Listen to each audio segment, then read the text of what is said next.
Good morning. See that thing in the sky? Holy crap, 2 days in a row, sunshine in Michigan. It doesn't happen very often, but it sure is beautiful when it's here. The only challenge is, of course, when there's no clouds in the sky. For those of you who don't live in Michigan, it gets very cold. And so today, I think when I started, I said the wind chill was under zero, but it wasn't bad. But it's interesting adapting because the last couple winters we spent down in Florida, and down in Florida, there's just a few days every year where it gets down in the upper 30s, and but even on those days, the sun is still high in the sky and it's beautiful. But the news down there starts to go crazy about a week to 10 days out, talking about these horrible, cold temperatures that are going to be coming, and iguanas are going to fall out of the trees, because that really is a thing. They fall out of trees when it gets below 40. And then you think about Michigan, and the sun is just as infrequent in the winter as those days that are cold down in Florida in the winter. And we start buzzing about those snowstorms 7 to 10 days out and getting everybody all riled up. But it is crazy. Anyway, enough about the weather. As far as I've got another foundational belief to talk about this morning, and kind of its impacts on me. And that foundational belief is that you have to be a certain way, look a certain way, act, talk a certain way if you want to be successful. And it goes back to when I was in middle school or elementary school and wanted to grow my mullet, but I went to private schools and they weren't necessarily allowed. So it was like I got to get that glove on again, but like a constant battle over, wanting to be myself back then. But as time went on, you eventually either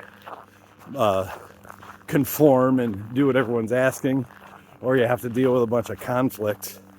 But as I started again, and I figured, when you're a kid, you should be able to express yourself in any way, whatever. But once I started to get into the business world, or start to realize that I needed to make money, I can remember the first time that I started to conform. I was 20 years old, had a new baby, and worked, minimum wage jobs. And back then it was like $5 an hour or whatever.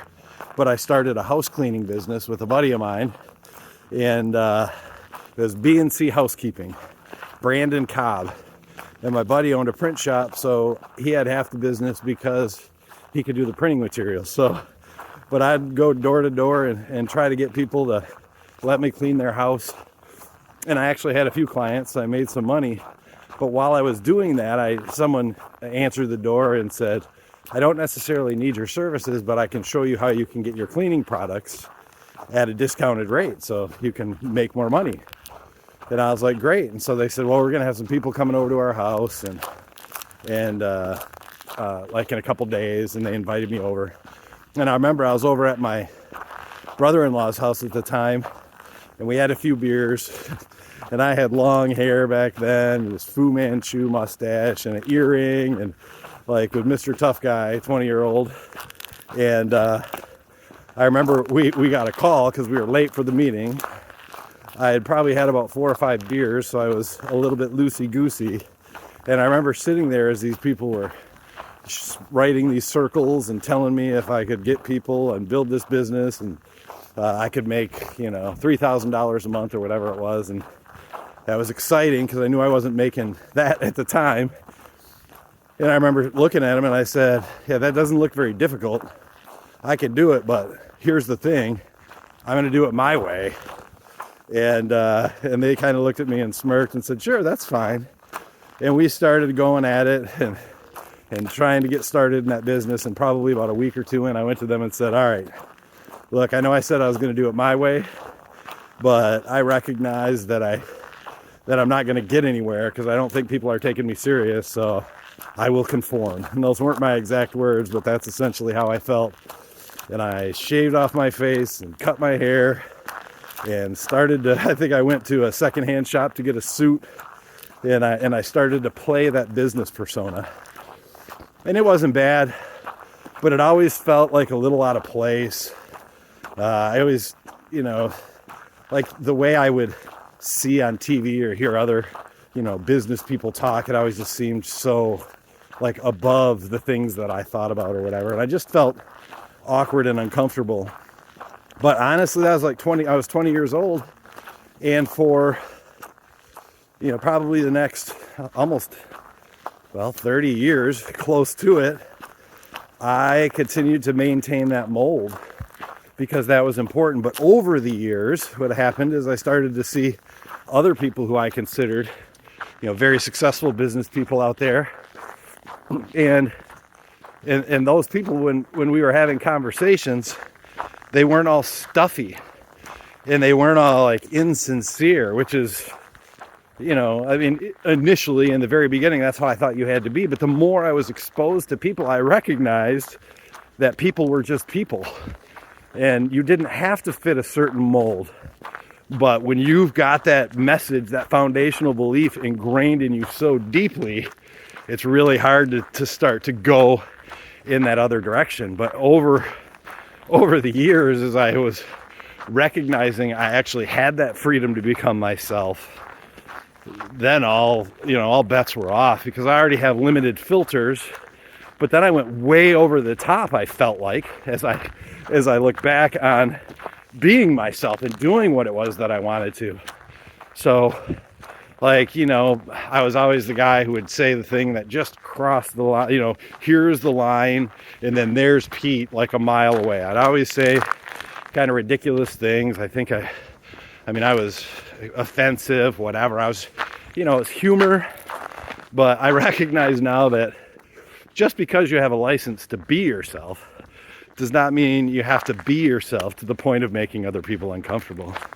But it was a pretty huge lesson. But I think about, as I was starting to learn this, even probably 15 years ago, in fact, it was 15 years ago, I remember I was at an event or something with my son, Matt. He was junior or senior in high school. And I saw one of the kids there, and they had just gotten their ears gauged. They put those big, huge things in.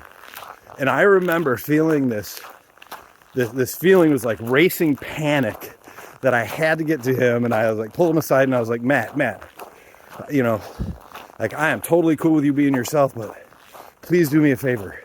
Don't ever go do something so drastic like a face tattoo or gauging your ears or whatever. Because, man, you just so limit your potential in life and what you could do and be. So that was 15 years ago. And I look back at myself and I'm like, okay, boomer, because that's the way I feel. I am not, I recognize freedom of expression is really a thing.